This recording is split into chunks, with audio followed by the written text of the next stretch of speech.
Great friends, Mrs. Kronheiser here. I have another fairy tale book that I cannot wait to read to you. This is called The Princess and the Pea.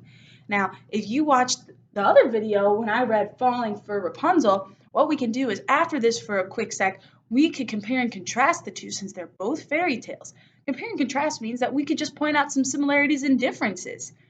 But before we get to that, let's read this book. This is called The Princess and the Pea. And one thing I noticed is that it is written and illustrated by Susie Stevenson. What that means is that the author, the person that wrote the words, also went back and drew the pictures. And that doesn't happen in books very often, and it means that this person really likes to write and draw, and that's pretty cool. So let's read the story. The Princess and the Pea. I'm already noticing right away that the characters are not human, they're little bunnies. So, once upon a time, there was a prince who wanted a princess.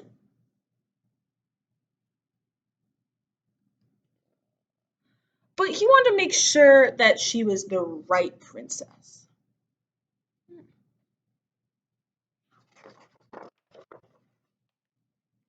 He traveled all over the world to find one.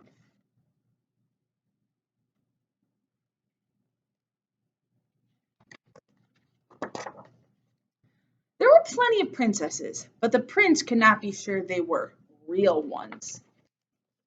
This is really interesting because if I'm following this story's plot, its beginning, middle, and end, and the problem and solution, I'm already seeing that our main character, the prince, needs to find a princess. That's his problem. What we got to figure out as readers is how's he going to solve it?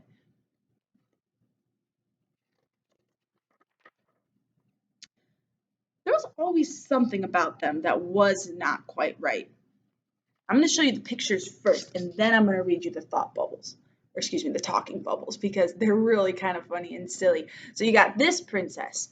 Now, she's spraying a ton of perfume on her, and you got the prince here, and he's saying, gosh, yes, you think that's quite enough perfume? And then you go over down to here, and then you see this princess over here, and she's just stuffing her face with caramels, and Prince goes, could I possibly have a caramel? Never mind. And then you have this, I'm gonna switch over like this. Then you have this princess, and she's just covered in snakes. And if you can tell by her face, this is why illustrations are important. She doesn't seem scared, she seems very happy. And the prince goes, snakes are your life. And then you got this princess over here, and she's just crunching and cracking and just chewing. And the prince goes, can you chew those ice cubes with your mouth closed? Then you have this princess who has all of these dogs. They're just yapping and woofing. You have grr, woof, yip, yip, bark, yip, yip, yip. They all go everywhere where you go. Oh gosh. Okay, so we have one princess that has way too much perfume. One does not share her candy and also eats a lot of candy. One who's obsessed with snakes. One that chews loudly on ice and also with their mouth open. And then this one who's just obsessed with all of her dogs, and the dogs go everywhere. Not totally crazy problem, but to the prince they are. And that's his opinion, so how's he going to deal? Finally, he returned home with no princesses at all. He was very sad because he began to worry that he would never find a real princess.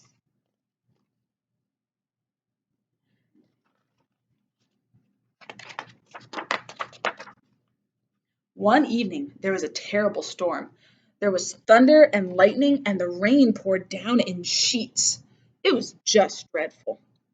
Suddenly, the royal family heard a banging at the castle gates. The old king himself went to see who it could be.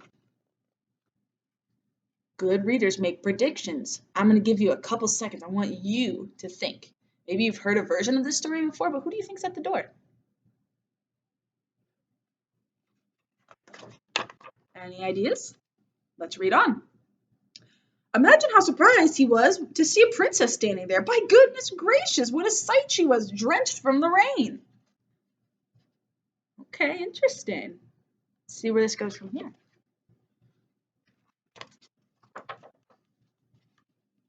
Water dripped from her hair and her clothes. It ran down into the toes of her shoes and out again at the heels. Yet, she said that she was a real princess. Well, we'll just see about that, thought the old queen.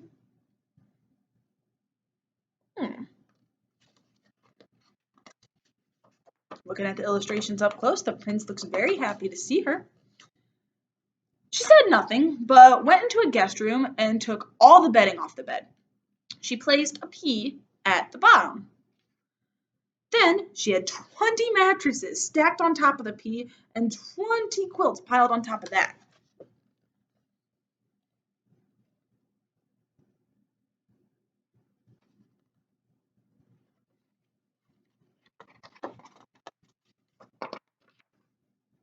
The princess had to lie there all night.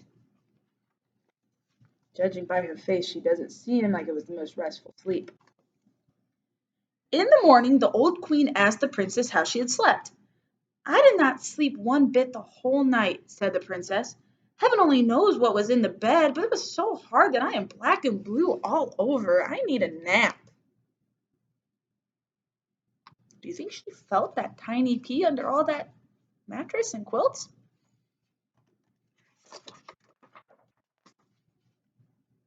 The royal family was thrilled. Now they knew that she was a real princess because she had felt the pea right through the 20 mattresses and the 20 quilts. Nobody but a real princess could have done that. Interesting. You got the prince over here on his knee. It looks like he's proposing. So the prince took her for his wife. They did get married.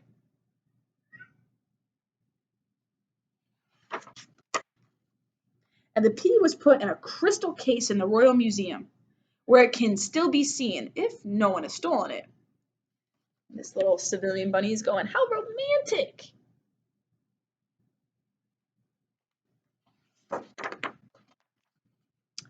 Now that is a real story. The end. So I have a couple questions, and some good readers have questions even after they read a book. I'm wondering, why is it that a real princess can feel a pea under 20 quilts and 20 mattresses? Now, the book doesn't say why, but what's cool is that leaves it up to you to decide.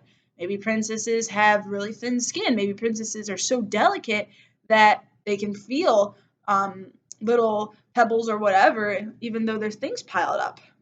But that's what questions came to my mind after I read this book. Now, you can stop the video here, but if you read Falling for Rapunzel with me, we can do a little bit of compare and contrast. So if we think of what's similar, the obvious is that both books have what? Princesses and princes. And at the end of the story, the two characters all happen to fall into love. But we got to think of some differences. One that really is apparent to me is that the characters in this book are human, and the characters in this book are bunnies. But also, we can think even more in depth than that. What are the differences in the problems?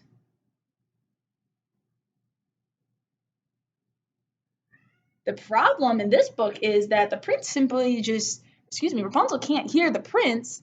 And in this story, the problem is that the prince is having a hard time even finding his future bride in the first place. But there is something similar about the two problems, is that the prince character is looking for a bride. So that's really interesting because the genre of both of these stories are fairy tales. And what's cool about a genre of a book is that they have a lot of similarities and they follow some very similar patterns. So you'll see as you read more fairy tales, not with me, but just with the other first grade teachers as well, you will see a lot of similarities between the genre of fairy tales. You'll see a lot of princesses, you'll see a lot of princes, you'll see magic, you might even see talking animals. And I hope that as you watch these videos, you'll pick up on those too. So thank you so much for reading these books with me. I hope you enjoy the rest of your fairy tale reading with my first grade team. I hope you have a great rest of your day.